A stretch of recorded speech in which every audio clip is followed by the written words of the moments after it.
ছবি দেখেই তো তোমরা বুঝতেই পেরেছো আজকে আমি ডল কেক বানাবো। এটা ছিল চকলেট ফ্লেভারের 2 পাউন্ডের একটা কেক। তো আমি দুটো থাক করে নিয়েছি। এটা কাস্টমাইজ কেকই ছিল, 2 টায়ারে হবে। কাস্টমার যেমনটা চেয়েছিল আমি তেমনটাই করে দিয়েছি।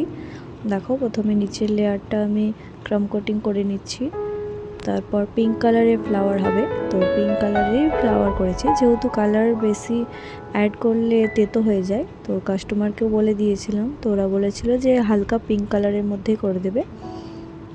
3 বছরের একটা বাচ্চার বার্থডে কেক ছিল।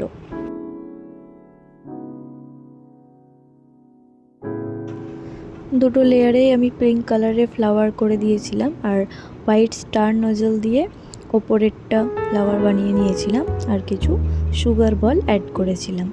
আর বাচ্চাটার নাম ছিল পুষ্পা। তো দেখো আজকে কমপ্লিট কেকটা কেমন হয়েছে, ভালো লাগলে অবশ্যই চ্যানেলটা সাবস্ক্রাইব করে দেবে।